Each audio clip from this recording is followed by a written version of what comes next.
So for today's activity, we're going to analyze and understand what are the function or representation of the given devices, which is end devices, intermediate devices, and network media. Later in this activity, we'll see what are the example of the end devices, intermediate devices, and network media. So let's start. The function of end devices is it is the one who will be interacted by a human being. It provide so it will be this. Its answer provides an interface between the human and the network, and intermediary devices provides connectivity and ensure the data flows across the network. This is where the messages from this is the messages went from the given application or web browsers like that. The messages will pass through intermediary devices to to be processed and go to the network media, which provides channel message to travel from source to destination. Network media is the one that connected to intermediary devices and devices.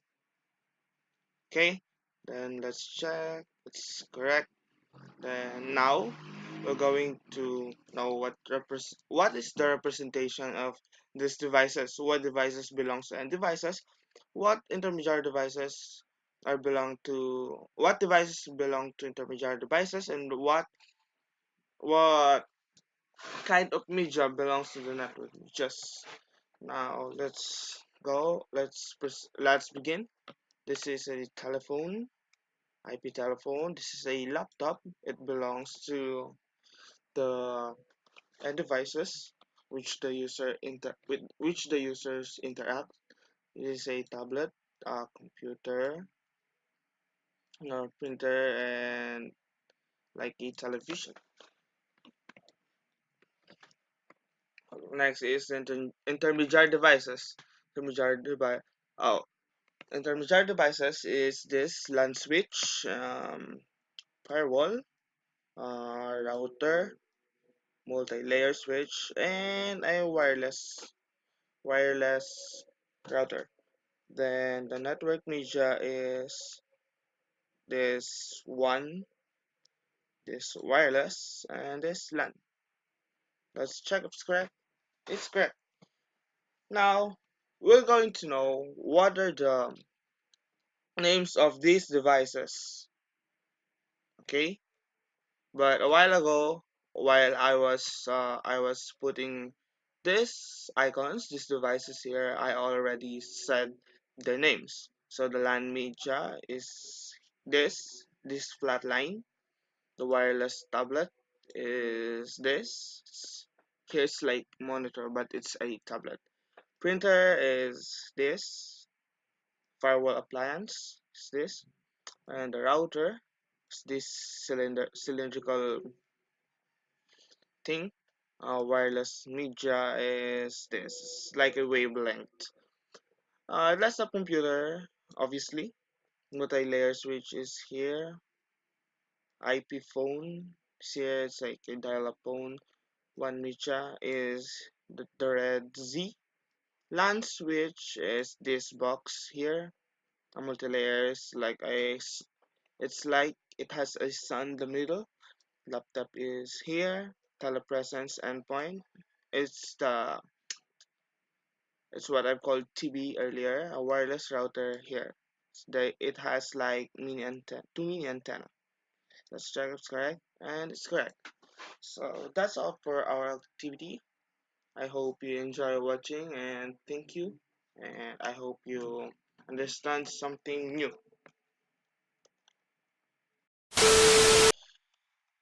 So for today's activity, we're going to know the architecture requirement. If it's fault tolerance, scalability, quality of service, and security. Let's begin. Network should always be available. It is fault tolerance. Priority queues are implemented when demand for network bandwidth exceeds and supply. So it will be quality of service because it mm, it prioritizes the queues implemented when the demand for network when there's may kakulangan sa network, then the business and personal network equipment must be protected. There's a term protected here, so it belongs to the security. Then developing plan for priority queuing is strategy for quality delivery of information. It's quality of service because they planning to develop a plan for priority queuing for the information for the delivery of information. They making a they making a strategy for improvements. Then business and personal data must be protected. It belongs to security.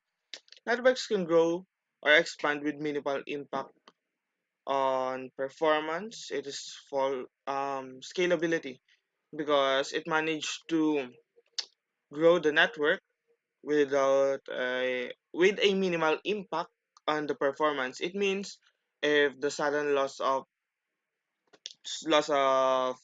connection, it will be so it will be madali lang nasusolusyonan and there's a minimal impact on performance. It doesn't affect the user connections too much. Next is data can travel through more than one route for delivery from a remote source. I think it's fault tolerance. And common network standards allowed hardware and vendors to focus on product improvements and services. I think it's quality of service. Let's check. Oh, the last is not quality of service. Hmm. Common network standards allow scalability because scalability is focusing on product improvement and services. The quality of services like this one, uh, networks can grow and expand with minimal impact on performance. If improvements and services will be wait. Common network standards allow hardware and software vendors to focus on product improvements and services. They manage improvement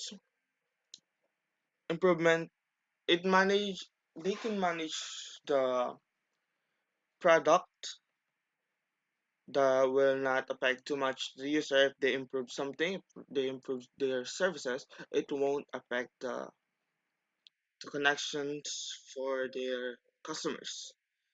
So this activity now is done.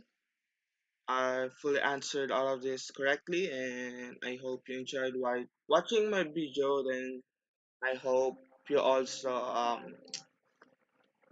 learned something today. Thank you.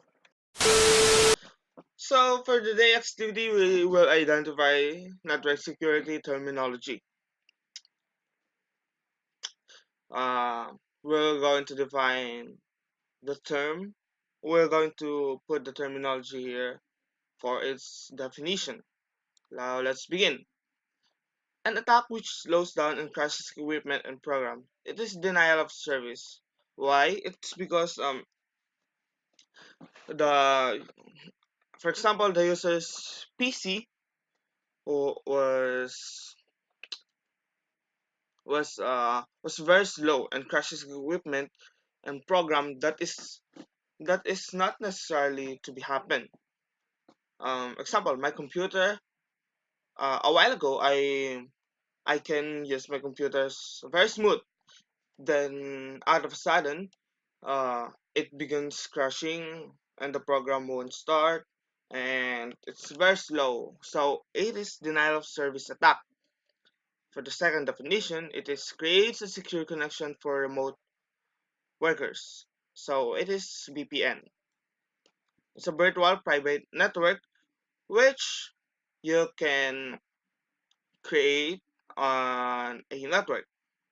Next is block unauthorized access to your network. It is firewall.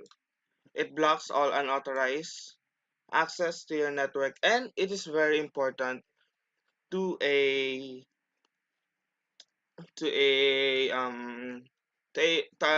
computer for protection purposes and security purposes, for threats, for different threats like viruses, like that, like those things. The network attack that occurs on the first day, that a vulnerability become known. It is a 0 day attack. Then arbitrary code running on user device. Virus and Trojan horses.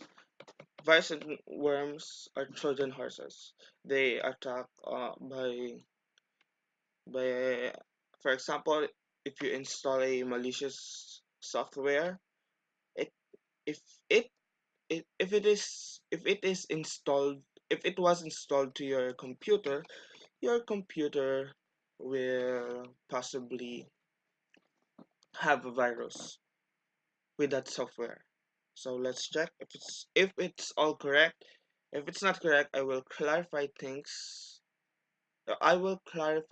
if my answers are not correct. So let's check. So it's correct.